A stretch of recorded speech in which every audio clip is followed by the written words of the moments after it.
All right, I think we're live. Oh, wow. Really? Yeah, I think so. We're out there in the big world. Yeah. Oh, good. Good.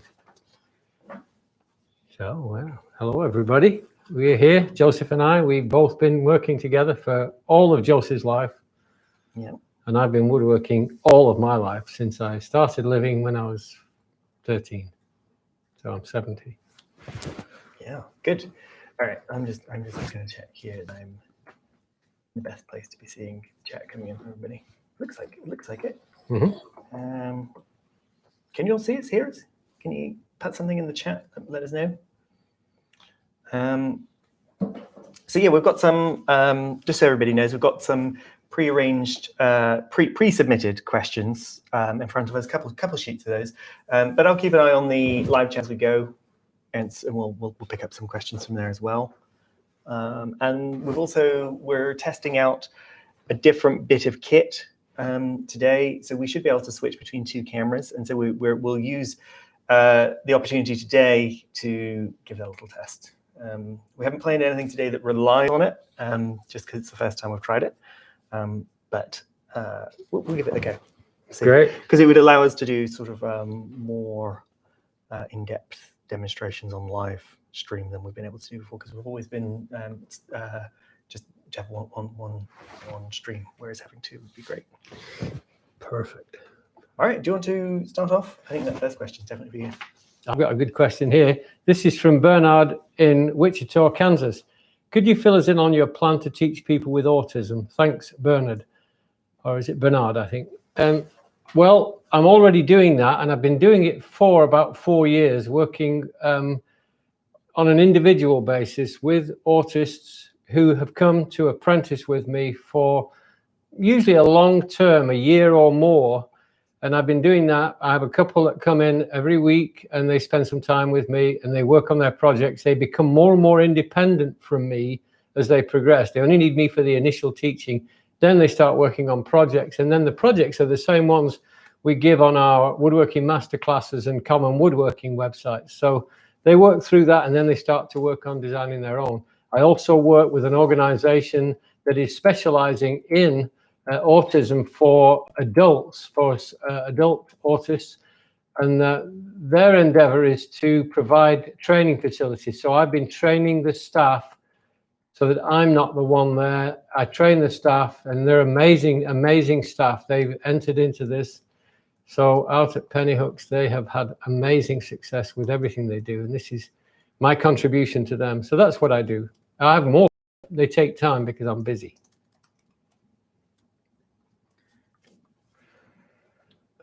We talked about this one before. Rich from Massachusetts says, for Paul and Joseph, what is a woodworking habit that you think makes a huge difference for beginners? And I completely agree with what you suggested before, which is sharpening. Yeah, if you're not going to sharpen hand tools, you're not going to do hand tool woodworking. And if you do it, you won't do it well. And it will be tedious, tiresome, hard work. But sharpen up. I sharpen my saws, even 5 or 6 times in a day if I need to, but usually once every 2 or 3 weeks is good enough. But definitely stay on top of sharpening. Chisels, planes. I sharpen up several times in a day, not because they don't hold an edge, just that I work them and I work them hard. Curtis in Tennessee says, what is one of your favorite builds from your early years of woodworking and why? I've got no doubts. It was the one that turned me around. I was supposedly ineducable in school, but when I got to 13, I made a small bookshelf, which we made on masterclasses. We replicated it a couple of 3 years ago, and it really was one that paved the way for me to become a woodworker. It was the one thing that I could do at school that I felt like I wanted to pursue, and that was the decision maker for me that I was going to be a woodworker when I left school. And 2 years later, I left school. I was 15 years old, and I went into woodworking. And I've been doing it for 55 years and never regretted it, not one step. Great. Quite a few of you are mentioning that the audio and video might be slightly out of sync. We've set up, because we're set up with 2 mics, we've set this up slightly differently too. So there is a chance that that's something in our settings, or it could just be something weird on the stream that might resolve itself. But keep us updated. If it changes or doesn't change, let us know. Yeah, probably not much we can do about it at the moment. But we'll see what we can do for next time. Christoph, can you update us about plans you are currently printing? What are the projects? When will these be available, etc.? Well, the booklets are that we're going to be printing ourselves are from absolutely ages ago, before you had a blog, and before you had a YouTube channel, and I suppose they were teaching aids mainly. They started out, didn't they? Yeah. But they were developed to the point where they were pretty much ready for press, but they never did get printed. And we've regained control of those booklets and have the opportunity to print them. So they're mainly teaching aids from a long time ago that probably should have been published way back then, and the opportunity wasn't there at the time for whatever reason. And now we have the opportunity to publish them. And so those of you familiar with my dad's work probably won't be terribly surprised by most of them. A lot of them are projects that my dad talked about, or shown pictures of, or talked about on his blog. And they're all projects that were designed for educational purposes. So one of them is this traveling joiner's toolbox that was designed back in, I don't know, I think it was 2003. Probably, yeah. The first one you built. And so the booklet that my dad wrote about that was done in 2003 and then updated again in 2009, I believe it was. And so that's that, and the Brazos rocking chair, two of my dad's designs, are going to be the first. But there are 35 booklets at least that vary in length. Some of them are probably shaped to call booklets, and some of them are probably too small. They're probably more like pamphlets. Yeah, that's the plan, is to publish those, and we'll tell you more about them as we go. Some of them, it's a matter of digging them out of the archive, dusting them off, checking that they are something we feel happy to publish. But I think quite a few of those will make an appearance eventually. A lot of you have questioned the status on Essential Woodworking Hand Tools 2, my last big book, 400 and odd pages. You're jumping ahead. Sorry. Yeah. All right. Danny Smart in Barnsley says, what would be your first 3 projects for a beginner woodworker to start with? First 3 projects. Well, I've started my children, and that's how I really got into writing curriculum, because I started teaching my own children. Then I started teaching local children and things like that. So I started with spoons and spatulas and cutting boards. And then we moved on to joinery, and we practiced handmade joints. We did dovetail boxes and things like that. But I can just send you to Common Woodworking. That's our site. It's our sister site to Woodworking Masterclasses. So both of those sites, it's free. If you go to the subscription on Woodworking Masterclasses, that's free. And commonwoodworking.com is free too. And that's the foundation course for anybody who has never worked with wood, children and adults. Children need to be supervised with edge tools. That's my only criteria, and with saws too. So just make sure the little ones are supervised. But my children started working with wood when they were 3, 5, 6, 7, somewhere in there, and they progressed all through their lives until Joseph and I, a few years ago, made our first cello. And we didn't realize till we'd finished it that we couldn't make it. But so we did it, and it did turn out to be a playing cello. And it has the most beautiful tone and everything. So, yeah. So Antonio from Portugal asks, do you plan to start taking new courses, workshops, once the pandemic disappears? Well, quite honestly, the pandemic has nothing to do with it, because 2 years before the pandemic started, more than 2 years was the last class, the last in-person class that we offered to the general public. And so at this stage, we have no plans to. And the simple reason, quite honestly, is that it isn't a lack of demand. We have over 1,000 people who've indicated on the woodworkingschool.com website that they'd be interested in taking classes. So it isn't a lack of demand.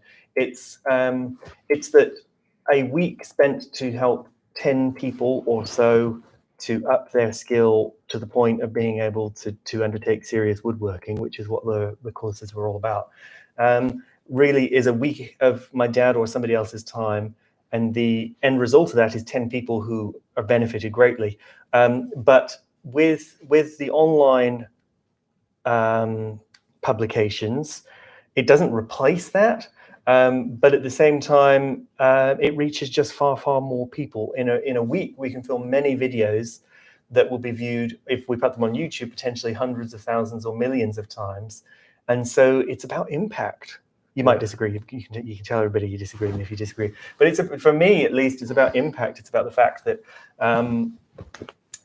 we have a wonderful opportunity to help potentially millions of people to up their skill in woodworking, and when time is taken out of doing that to help a dozen or half a dozen people to progress their woodworking, that's great for the dozen or half a dozen people who are able to do that, and that's greatly restricted by finance and geographic location and all of that. Whereas there are less barriers to the online learning. The online learning isn't a replacement for in-person classes, which is the only difficulty with that. I think it is difficult, because I did love to teach the one-on-one classes, the small classes up to 20 students and so on. But it just became impractical, because it's not just the week-long class or the month-long class, it's the preparation time before and after, and then the recovery time after. So it's not just a week, it takes 2.5 weeks to run a class. And my mainstay in all of this is that I saw my craft deteriorating to such a degree that no young people were coming into the classes. Now my audience is young, middle-aged, old, like myself. I mean, all the way through, we've got every age coming into our sphere of learning. And this is one of the best ways that, I mean, it's been amazing to see how many people have developed and become business people in their own right as woodworkers. So that's my goal, is to preserve the craft and make sure everybody gets a crack at it. Okay. We have a question here from Lou in the USA. If you could only work one wood, which would you choose? Oh, please. Do you know, I love working in pine. You probably can tell that, because all my prototypes are in pine. I just love that wood. But I love all of them. I do not have a specific wood that I like over all others. I like them because some woods are specific. If you pick a chisel handle and you use, I don't know, boxwood, I would prefer that over ash. I probably would never use ash as a chisel handle for myself. I don't like the way it looks. I don't like the way it feels. So you take them. I've just done knobs for a drawer in there, and I used some offcuts of rosewood that I had, and I turned those on the lathe. I've got oak back here. I've got some vintage mahogany. I love it all. So I can't really give you a specific. No, I don't have one. Go on if you had to. I think I'd say pine.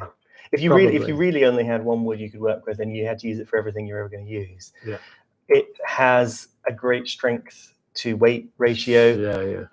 You can use it for everything from a stud wall to a fine piece of furniture, which honestly, any other wood, like if you were stuck with a hardwood, for instance, and that was the only wood you could ever use, the weight of that would get in your way more, I think. Yeah, well, this box here in the middle here, this is pine. I've been carrying it around for at least 20 years, and it's very lightweight. I made the other one out of oak, and that's really very heavy, but I decided to do that. We can see that. I just need to move out the way. Oh, I decided to do that because most people are not going to carry their toolbox around with them, and people have cars these days. They're not putting it on the back of a wagon or a donkey or something. So it's a nice box. I just decided to make it out of oak because I think people would want something that looked really nice and admirable when you finished it. Whereas my pine one, I don't think it looks admirable. It just looks well used and old. But the oak one will look nice. I would put that in my living room if I had the option. I would put it in the living room with my tools in it, and I'd leave it there as a work of art. Boom, boom. How's that? Remco in the Netherlands asks, for the masterclasses, would you consider doing a front door for a house as a project? Now, I think I'll jump in and answer this one if you don't mind, because the difficulty we have is that we did a survey a while back, and the vast majority of the people who pay on woodworking masterclasses are homeowners. They told us they're homeowners, but it's not everyone. And so we can serve pretty much 100% of our audience with portable furniture. And as soon as we move to built-in anything, we exclude a certain portion of our audience. And now it's not that we wouldn't ever be willing to do that. We, you know, if we had to, if something would serve a big enough chunk of our audience without excluding anybody, we'd be willing to do that. But there's so much opportunity to do things that doesn't exclude everybody, that's sort of fully inclusive of everybody. There's so many pieces we have to choose from that we may as well have that as a criteria. You know, is this going to serve the biggest chunk of our audience that it possibly can? Now, there are plenty of other projects that sort of have probably pretty limited appeal that we have done. But then, yeah, that's my thinking, is that once we move into built-in kitchens, built-in cupboards, and the sort of carpentry of the house itself, windows and doors, that limits the audience. So does that seem right? Yeah, it does. Most of our projects have been about skill building. So we do say, okay, well, let's make this box, let's make this workbench, let's make this. The workbench or the project has just been the vehicle to teaching the skills. The skills have always been important. Mortise and tenons, dovetails, housing dados, whatever it is, sliding dovetails, that kind of thing. So we've used the projects and designed them specifically for skill building, not for the project itself. So you get lots of things. Also, I would say this: if you were making this panel, that's a front door. It just needs to be bigger, wider, and deeper. So the principles that we outline, sighting in your wood, making sure you pick the stock this way or that way, getting the twist out, truing it up, it's exactly the same for a big door as it is for a small cabinet door. It's the principles are the same. So we do have door making on many, many different projects, probably 50 projects somewhere in there. You'll find something to do with door making, panels, or something like that. So we do cover it, and it's the same principles.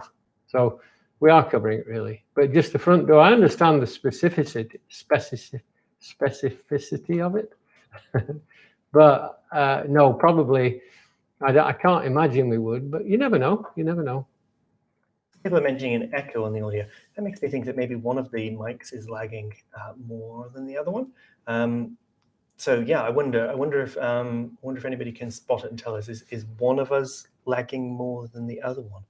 Because if so, that might, because I would have thought the echo might be if there's a lag on one of our mics, not the other one. All right. Somebody, Abdul in Pakistan has asked, when will the new stock of essential woodworking be ready to buy? Well, actually, I know that. Well, at least I've been told by the printers. And the thing is that the Essential Woodworking Hand Tools book is outsourced. That is being printed by a company down in Sussex. It's a much, much thicker book with sewn binding, which we're not able to do ourselves. And so that book is outsourced. So those of you who've seen pictures on my dad's blog or elsewhere of our own printer here that we're going to use to print some of the booklets, and then also heard about the fact that we're awaiting a new stock of books, might think that those two are connected, but they're actually not. We just ran out of the original print run of the Essential Woodworking Hand Tools a few weeks ago. And we're just waiting on, I think it's the 26th or 27th of November though, so it really isn't that long away. If you're interested, you can go online as well, I think, can't they, and register their interest. So yeah. Ermir in Albania, probably haven't pronounced that right. Paul, I live in Albania and we have many olive trees here. Could you make a comment on olive wood, how to work it, suitable projects, etc.? I don't know about olive wood because I've actually worked with it a couple of times, but I've never had it in big sections. So I'm suspecting it could be something like in Texas, they have ash juniper that they use a lot for making small projects, turned objects, things like that, bandsaw boxes, a lot of things like that. But they don't make big projects generally from it. Now I'll get blasted because in Texas everything is big. But yeah, I think that's what I've ever seen. So I don't know if I've actually seen it used for making furniture. Somebody will tell me differently, I'm sure, but I don't know. I can't really give you any more than that, Amir. And then there's a second question from Amir. Joseph, I would like to know more about the spoke shave that you made for your father. How did you make it?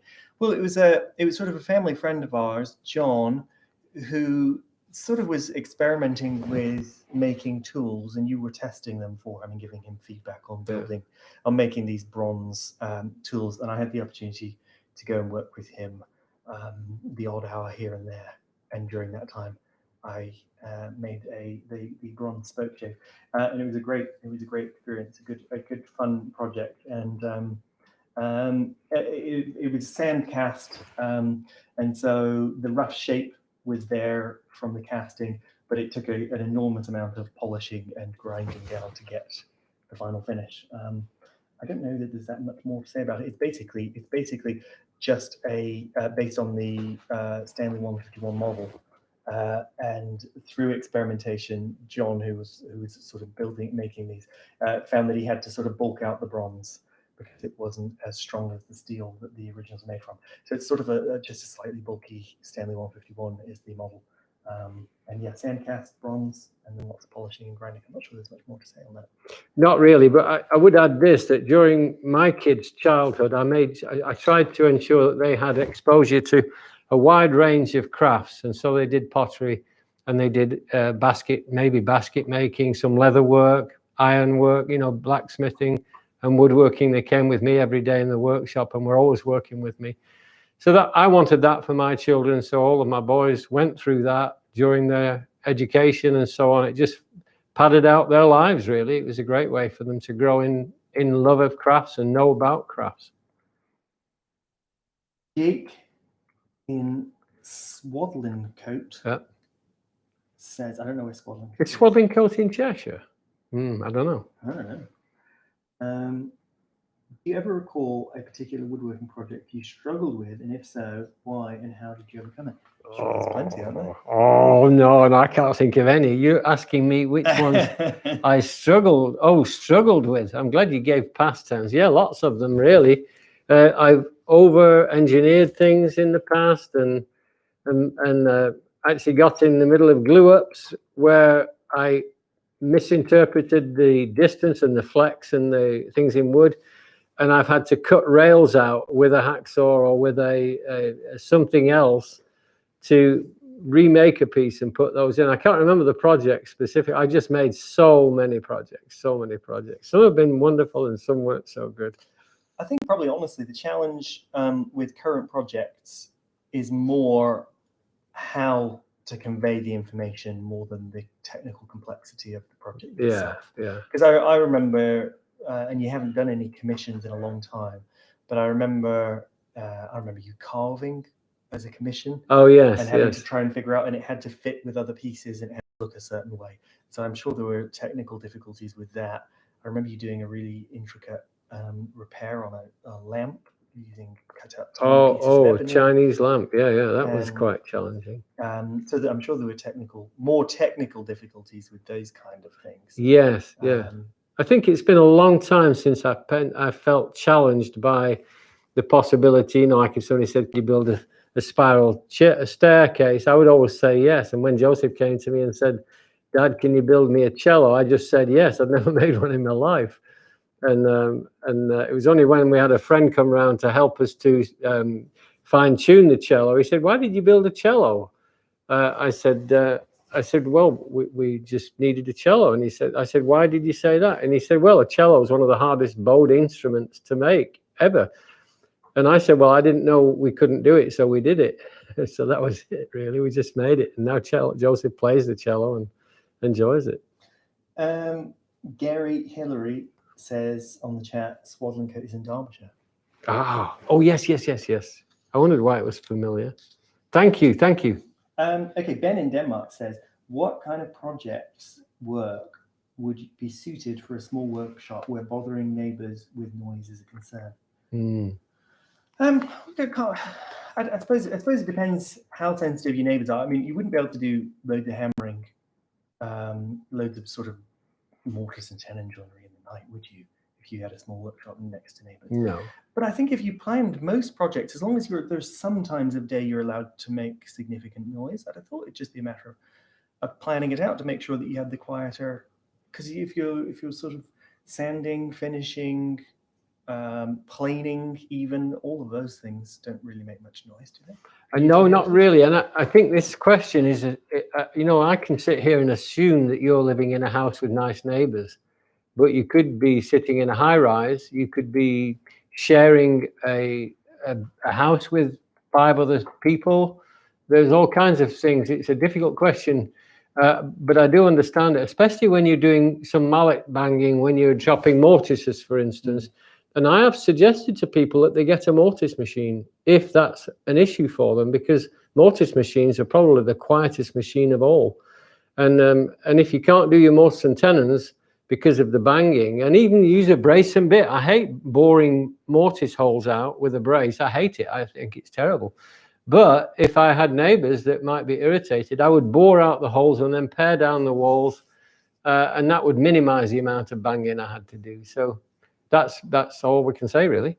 Yeah, I think trying to plan it, and then probably there are projects which, if you thought about it, probably would be more suited to work. Probably less joinery, quite honestly. Yeah, true. Maybe more carving, or maybe different aspects of woodworking more suited to quieter work. This question comes from, I don't know whether the person's name is Ottawa, but that would seem a huge coincidence. Somebody in Ontario, Canada, and I'm presuming they haven't given a name, but this is Ottawa, Ontario, Canada. My 16-year-old son is a huge fan of yours and absolutely loves woodworking. He wonders about woodworking as a career path, but wonders if there is really an opportunity there, or if it is just a hobby. What would you say to a young guy looking at this? Well, it depends what you want, isn't it? Because I feel reasonably confident that somebody could, if that's what they set their mind to, make a living from woodworking.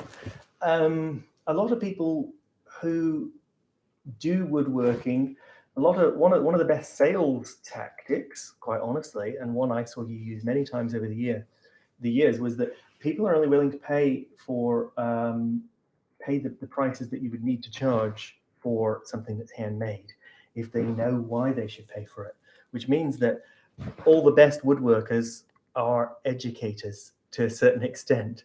And I think that was probably, that's my guess as to why you might think differently. But that's my best guess as to how my dad first got started in teaching, was because he had to educate customers and say, well, look, sure, this box or this table or this chair costs more than you'd pay for one elsewhere, but here's why. And then you'd show them, here's how the joints go together. This is how it works. This is what happens. Yeah. And so I think that's probably what I would suggest for anybody, is that if you want to do woodworking as a job, you have to get used to educating people. Even if you never actually teach people how to do woodworking, you have to teach them why they should be willing to pay a premium for something that's made with care. But I'd have thought so. I'd have thought if somebody dedicates themselves to that, it just depends, I suppose, on your motivation, because the thing is, there's absolutely nothing wrong with it being a hobby.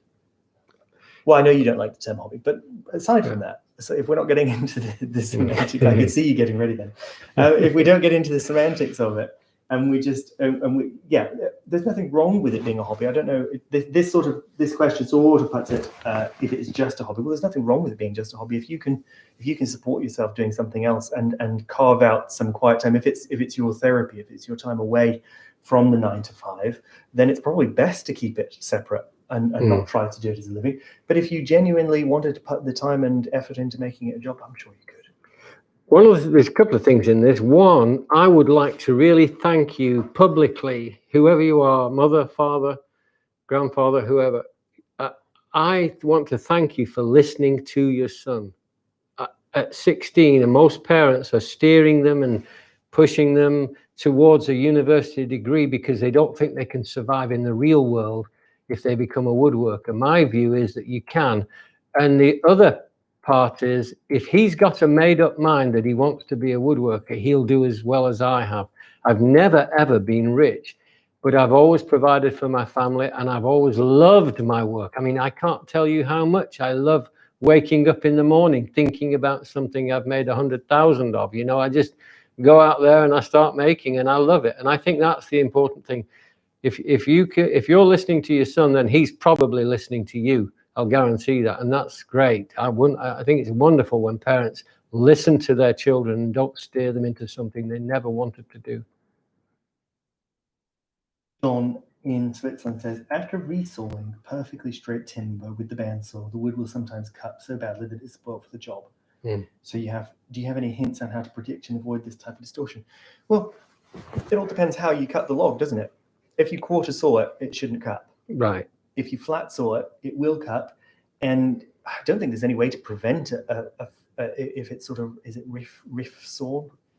Yeah, they would. I mean, I don't know whether this is. You're saying it's straight timber, so you're talking about wood that's probably already been cut and planed even, and then you've taken it to resize it. You've put it in the bandsaw, and there it goes. It bows all along the length, and within an hour or two, it's cut. It sounds like John's resawing. He says after resawing perfectly straight timber. Well, the straightness doesn't come into it. Because it's all about, and you might have to look this up, John, because it basically, if something is cut quarter sawn, which means that the annual rings are sort of 90 degrees to the surface of the board, then you're very, very unlikely to get cut. But if it's sawn across the log to where the annual rings go right around the board or across at an angle, then you're going to get some amount of cupping. And you might just have to cut your boards thicker to allow it to cup, because you don't want to prevent it cupping, because that's just the it's part of the curing process. It's sorting itself out and getting and curing, and so you might just have to cut your resawn boards thicker so that you can get rid of the cup. But there's no good way to prevent cupping other than to saw it differently. Not really. You can't really prevent it because it's going to absorb and release moisture throughout its life. Less so as it gets older, but definitely it will. And you just have to work with it. And that's what joinery is intended for. It's to constrain the wood, but still allow it to float and move in panels and things like that. Wendy in Sheffield says, my question to both of you is, have you ever indulged in an expensive tool that you couldn't resist? If so, what was it, and was it worth it? This is a difficult one. I bet it's a Sorby. Something. Yeah. I collect. I have collected. I have all the collection now, so I don't need to collect anymore unless I find a better model. But I have collected Sorby Bailey pattern bench planes. So they're not going to be that old, but they are very, very rare. And I have some that probably I may have bought for £50 or something like that, and that might be worth £1,000 now. Because they've become so scarce, because I mentioned them in my blog, and then everybody started collecting them. Now I can't get one anywhere, really, hardly ever. But the prices have gone up for sure. I just have this little collection in the toolbox that I love having. I just like things like that, a bit quirky. The question was to both of us. I can't think of a tool, an expensive tool that I've bought. I think most of my tools you've given me. So I've mainly just either nicked or been given nice tools off my dad. When I say nicked, but I did spend £400 on a book, violin making book. Yeah. It was a French book that got translated, and I don't remember. I can't tell you the title right here. But yeah, £400 is a lot of money to spend on a book, and I no regrets. I love it. I've never really gone for the big buys in hand planes and stuff like that. There are some planes that are very, very beautifully made works of art, really. £5,000 for a bench plane. It won't do any more than the Stanley. No, I won't do it. And I won't even spend £200 or £300 on one just because it puts me in a certain clique of people, collectors or whatever. I'm not that kind of collector. I'm a collector of users, probably. The bench planes I have on my bench, these are very basic Stanley or Record, and that's what's behind me. Apart from this little row on the top there, I probably will never buy another Preston router or a Tyzac router, because I think. If you saw one, Well, actually, I bid on one a couple of weeks ago on eBay. I did. See, I couldn't resist it. One breath you're telling us you know you're going to buy one, and then you're admitting that you've tried to buy one. Well, I do love them. I do, but they don't do any more than a Stanley. Don't get me wrong. They will not do any more than a Stanley. They're not that brilliant that they should be replicated. Nah, just get a Stanley or a Record. They work perfectly well. They do everything. My Tyzac and my. Okay, here's a question from Jake. Hi, Paul and Joseph. As a student joiner, I find it hard when watching the pros on videos do demos. It seems like they never make errors and puts lots of pressure on me and others. Any advice apart from don't give up? Are we talking about machinists or are we talking about hand tools? Hand tools? Pros. That's all we know. Pros. Mm. Maybe he's talking about you. He obviously watches you. Well, I do make mistakes from time to time. Sometimes we leave them in, and sometimes we don't. You don't make as many mistakes as a beginner, because I can No. imagine that somebody who's going, right, okay, woodworking, what do we do here? They're going to go into this, and the first time any tool touches the wood is going to be a mistake, probably. That's quite honestly the truth. And you know, it's difficult because you could probably find it probably would be possible to watch woodworkers who are less advanced, and therefore, well, they're not watching you. Any woodworkers less advanced. Yeah. But if you watch people that are sort of less advanced woodworkers, I'm sure you'll see more mistakes on camera. But then that's a sort of a waste of your time, honestly. And also, they're probably, if somebody's error prone, then they probably aren't a great person to be learning from. And that's probably true of anything really. You want to learn from somebody who knows what they're doing. And I think just don't be so hard on yourself.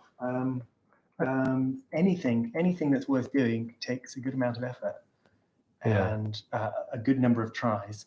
And as my favorite cello teacher used to tell me, practice doesn't make perfect, practice makes permanent.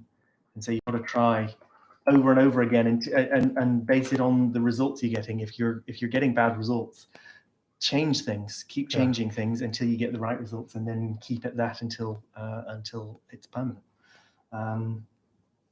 Andy from Essex says, can you resharpen a rip saw and turn it into a crosscut saw and vice versa? Yeah. Well, yeah, you can. It's hard work, isn't it? The first thing you do when you're doing that is you have to reshape the tooth. So you focus on sharpening it for a rip cut. If you have a crosscut saw, you sharpen it for a rip cut.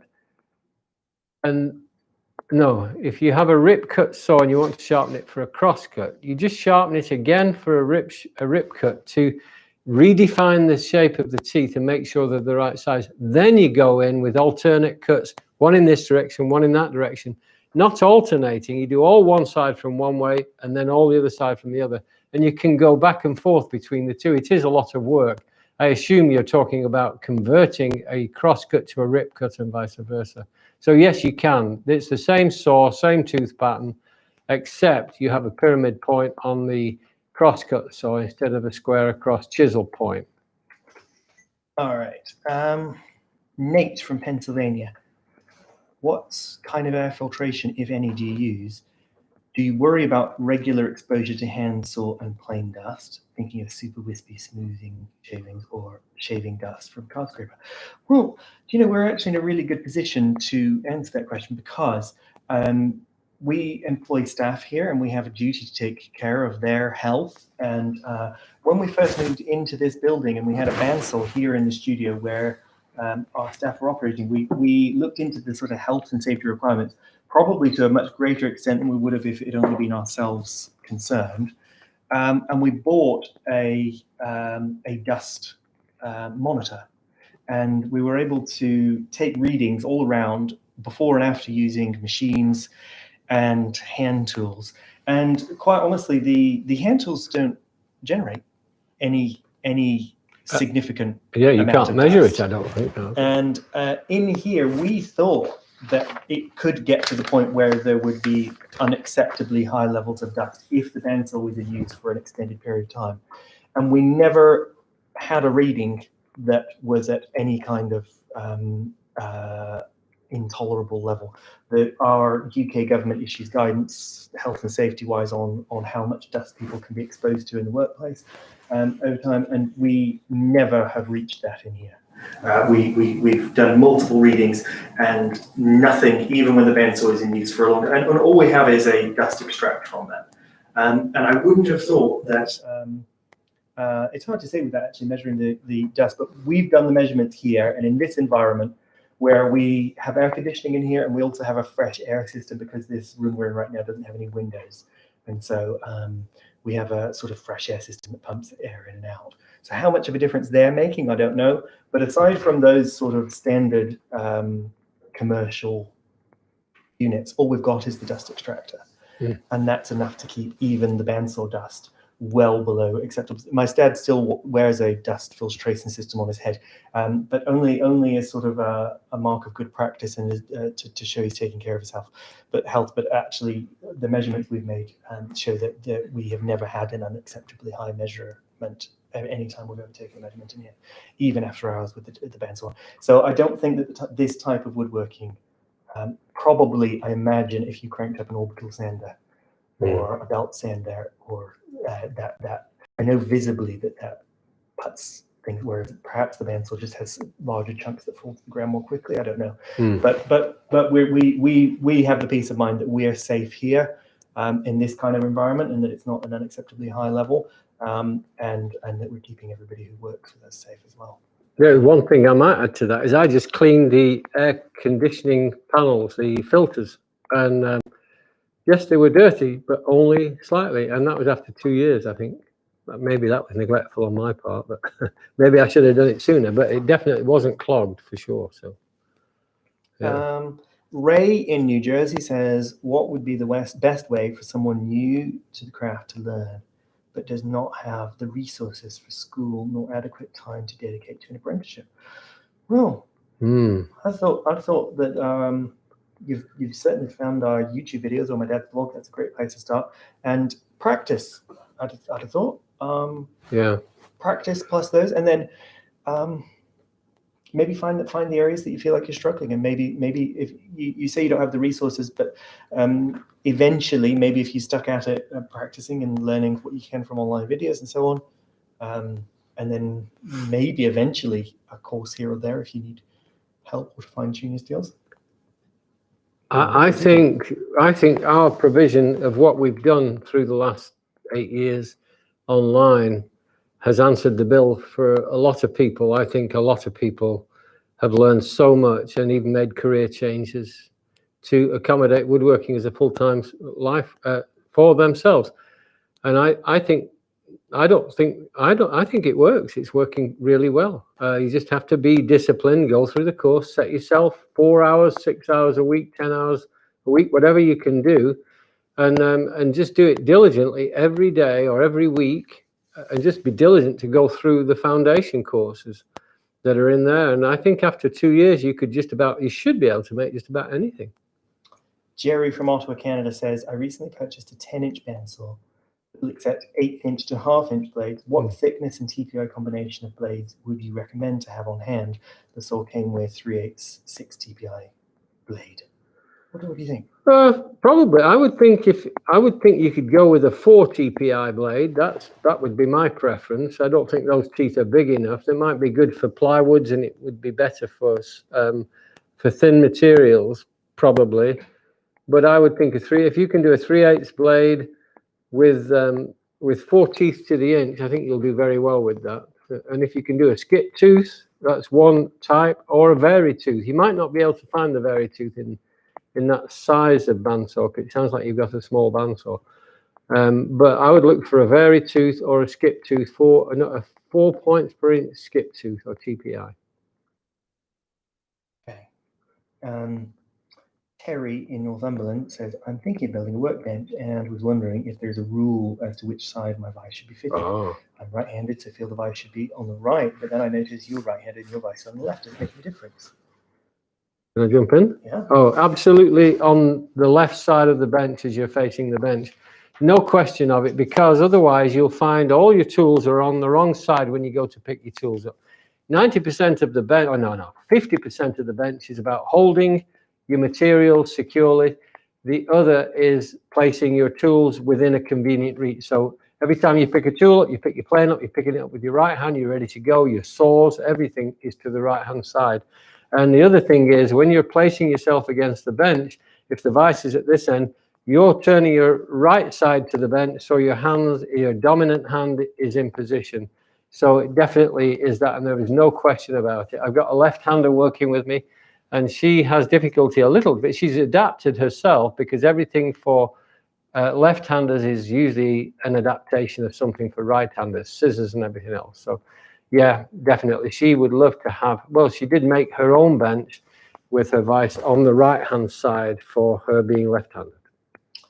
Simon in Berlin says, Could you explain when and for what tasks you would use a card scraper versus a cabinet scraper? Ah.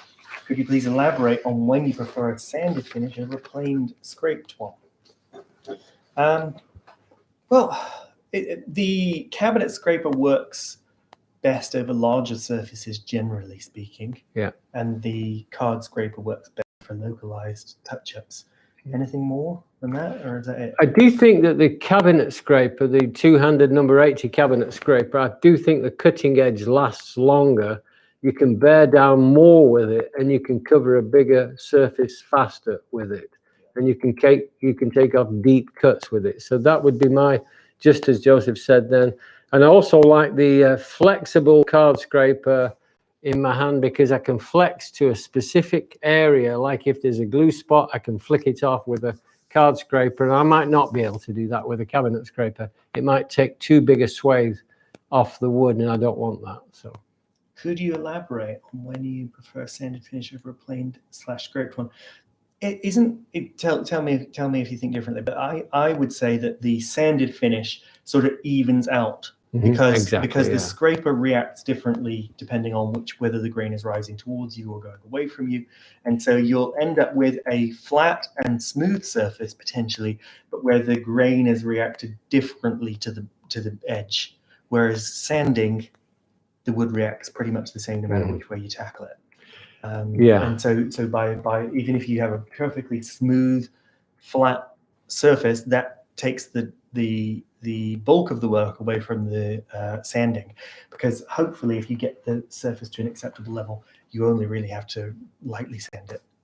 Yeah, and I think the other thing is that some woods are ill disposed to scraping with any kind of scraper. Pine, for instance, or the soft grained woods, not necessarily just softwoods, tend to have a surface texture on them when you scrape them, not very good. So you would end up sanding them anyway.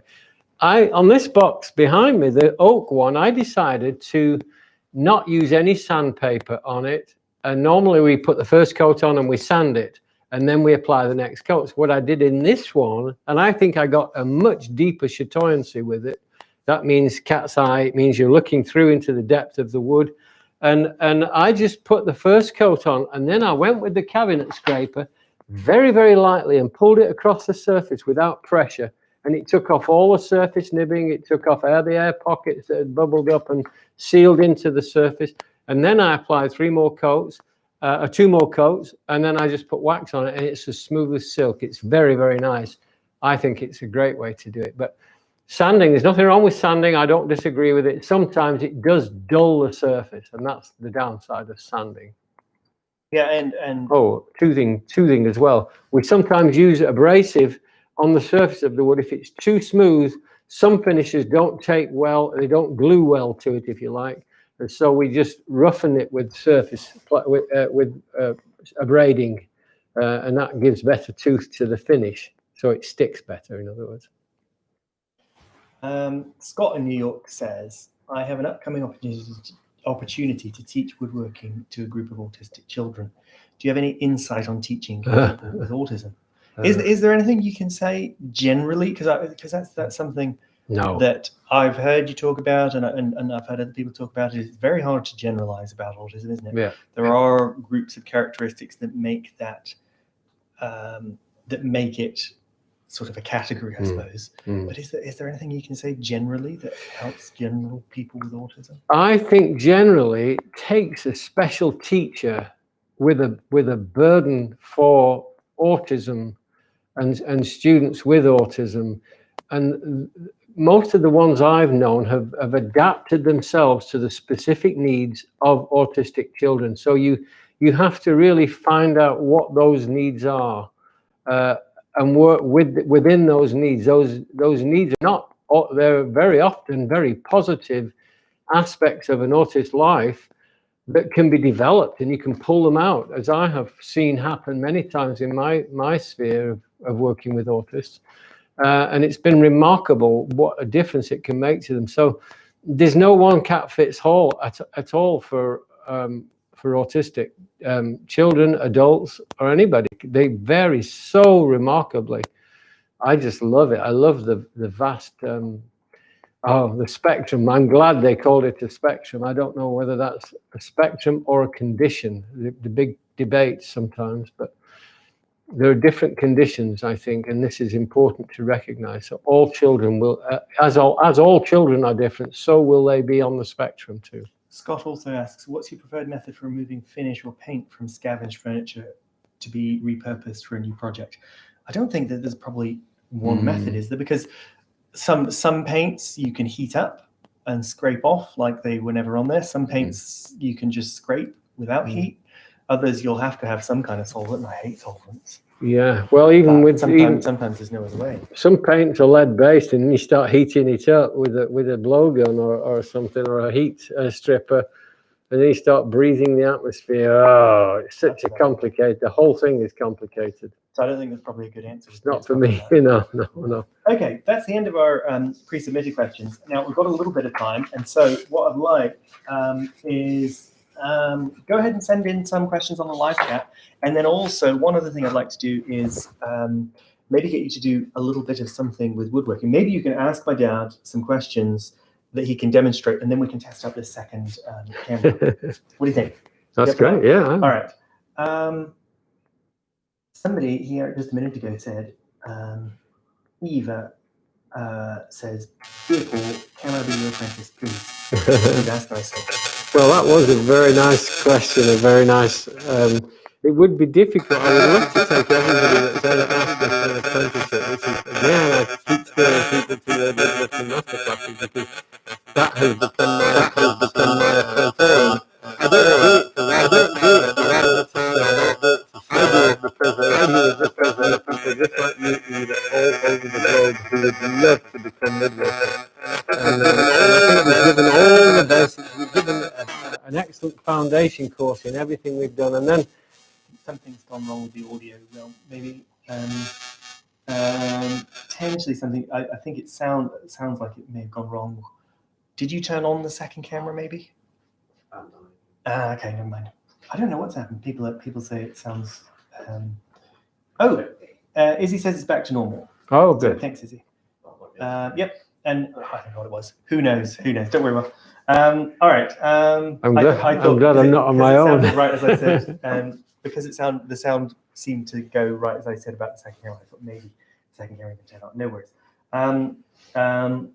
Will's here with us in the studio, just trying to figure this out and trying to tweak things without actually messing the whole thing up, I imagine, because it's really hard to experiment when you actually got people live and you don't want to shut the whole thing down. Okay. Right. More questions. What do we have? He says it's the sawdust fairies. Okay.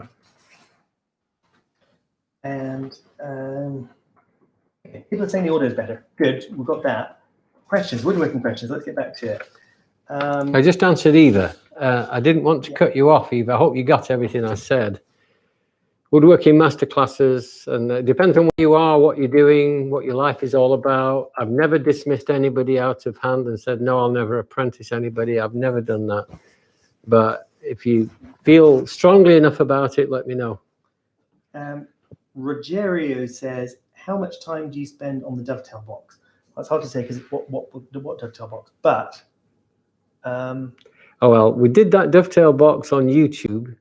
And 50 minutes. It was 48 minutes. We made a box complete with shellac, dovetails, hinges set, recessed hinges, 2 different tone woods. Very nice. So I did it in 48 minutes, and I really hammered at it to get it done, but I did it. Dr. Crazy, love the username, says, Paul, should I build a TARDIS so I can go and work with you when you were a younger age? Well, actually, I think they're better working with you now. I do too. Yeah. I don't know whether yeah, for sure. You're only getting better with age. Well, I get more patient with age, which is the exact opposite to how the elderly are seen, is that we're supposed to get more cranky. And sometimes I feel cranky and sometimes I do get irritated. And it shows, especially in emails and answers sometimes, which I severely apologize for. If ever I've been curt with you or shorthanded, I'm sorry. Do you have any video of the piece you made for the White House? No. No. Lots of photos though, which we will share more of soon. Please, can you show us the toolboxes and when will they be on masterclasses? Ta-da. I can't answer that. Perhaps one of my colleagues could answer that in the chat and let us know when the start of the toolbox series will be. It's not far. I think 3 or 4 weeks, but somebody will be able to give you a better answer than that. Do you want to? I'd like to just show that. Yeah, I'll move anyway. We'll swap over here. This has just been finished, so I've got the handles on the sides. I've got the lock-in. I've got raised panels front and back, and I've got the drawers inside. See this? I just turned the knobs about 2 hours ago and put them on. Look at this, isn't that beautiful? And so I'm very proud of this. I don't know if you know this, but Joseph and I made our one of these toolboxes when he was 13, 14. 13, yeah. And so it was like this one, and it wasn't this one because this is one I just made as well. And we made it when we were traveling away for 3 days, and we came back with a toolbox pretty much finished. And that was a good training ground for Joseph. He did one dovetail, I did another. He did one mortise and tenon, I did another. And we came up with this project, and it really is, I don't know, it's beautiful, I think. So, yeah. Okay, I've just heard Izzy's just sent through episode 1, 2nd of December, intro hopefully on the 27th of November. So that's the answer. It's when these will be on the making this project. Yeah, not that far off. A month, less than a month, 3 weeks. Stanley number 4 and Sweetheart planes. What is the difference? No, there is no. I don't know what the difference is in the physical manufacture of the plane. I don't get into the history and the numbers of the Stanleys and the changes that were made, so I can't really give you that. Do you ever use polyurethane glues? If so, where, and if not? No, I never ever liked them, and I've never used them. A lot of people use them as a gap-filling glue, especially in carpentry and joinery, where the joint just goes together with a little minute gap, and they can use the polyurethane glues because they expand. But I've never used them. I never liked them. I don't like anything that expands beyond my control. So. Tips on slowing down glue ups in New Mexico glue sets so very quickly. Oh yeah. Because it's dry in New Mexico. Is it's a dry atmosphere. Yes. Does dry atmosphere make it glue ups? It does. Yeah. Anything can cause a glue freeze, and anything can cause that to happen. I do know what you mean. You could use an animal glue, and I think the Type Bond makes a hide glue, and I think that has a much more open time. I've used it and I quite like it, but I think the PVA glue is here to stay. And there are other glues you could experiment with. I can't really go into that really because I've not tried any others for a long time. Paul, I usually bore out mortises and it works okay for me. Is there a reason why you don't like doing it? Well, it is true that you nearly never bore out your mortises. I don't. I just don't do it. I never liked it. It always felt clunky and awkward. And I assume you're maybe using a drill press as well, or maybe using a brace and bit. I don't know. I just never liked it. It just felt disorderly to me. And I'm not saying you're doing anything wrong. You're not. If you like it, I would just stay with it. I don't have a problem with anybody using it. Emir says, any comments on drill press heaters in woodworking, please? You've got one. It's sort of appeared in here, but I don't think you've actually used it on any of the videos yet. What do you use it for? Probably not. What do I use it for? I use not it much. So scarcely. But quite honestly, when you do need to bore a quick hole quickly and squarely and well through something, it's sometimes a nice option. I think it is, especially like if you were trying to bore a long hole through the center of something, for instance, it's very hard to do with the brace and bit and keep it on track. It is, and it's perpendicular on the drill press. It's perpendicular to the face, and that's the nice thing about them. Plus, also, you might want to use a Forstner bit, which relies on the outer edge and speed of the Forstner bit to cut neatly, whereas the Brayson bit just relies on one revolution, takes you in 1/16 of an inch or something like that. So you get used to it, drilling square and boring square. But it just gives you greater accuracy. But I don't turn to it hardly forever. And if you do need to clamp something in position and do an angled hole, it's a lot easier than yeah, you can do many things with it. I'm not dependent on it. What do you think of the Moxon vise? I don't know really. I think it's well, once you've got something that works, which you've always used a quick release vise as far as I've known, and you've never had any particular it just issues. does everything. The quick release, it's so big, and they're potentially perfectly good. Just you haven't had a need to try. I've no need for. I've used other people's benches, and they've had some very, very, they've had some very incredible vices, but I've always found them slow, to be honest. But I don't know anything about the Moxon vice really. It's just never appealed to me. Certain benches have never appealed to me. I just work with what I've got, and it's worked perfectly. Apparently, the audio is back in sync. Oh, good. Have you done anything well? No, Will's shaking his head. You can't take credit. I don't know. Must have been out, must be in. I don't know. Oh, well. Okay, nobody's giving us a good question that we can use our close-up camera for. What are you going to show people? Because we have to make an opportunity for ourselves, I think, to use it. What can you show people? Oh, here we go. Here we go. Oh, okay. Bit of sawing, bit of something. It doesn't really have to be much of anything, but I'd like to do it and like to get some feedback on how it works for people, because we might potentially come in and use it. Somebody suggested sharpening an auger bit. Sure, that's a good one. Yeah, I can do that. David Rukowski, thank you. Oh, hey, David, how are you? David's been in my classes, if it's the same David. Here are a couple of bits. I'll take a bigger one so you can see it. Here we go. This is going to be a challenge, Will. Is Will up to the task? I'm sure he is. You've seen his close-up work often enough. Just put a piece of wood in the vise like this. David Rukowski says he's great, thanks. Will, you've got the info coming through. It's menu. Let me see if I can help. Oh dear. Okay, that might be something we have to work on after. Oh, it's gone. It's off. That's good. Yeah, I love this. There you go. You see, this is why we have to experiment with these things, don't we? Are you ready for this? Okay, this is what we do. I'm going to alter my body angle here just so the camera can get it here.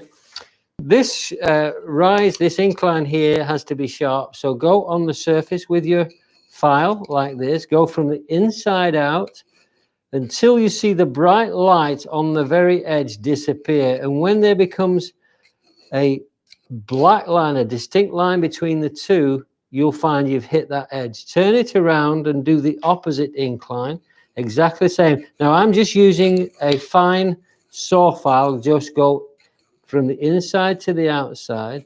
Once you've got that, the underside here, usually you don't have to do anything here because that's not wearing. It's like the bevel on a plane. It's not really wearing. But you can, if this is an old one, you can go in here and try and follow the flatness of the underside and just file in there like that. Flip it around and do the other one like this. And then this one here, I usually will clamp it in the vise like this. Again, I'm doing this to camera. So this is the leading edge. Let me show you.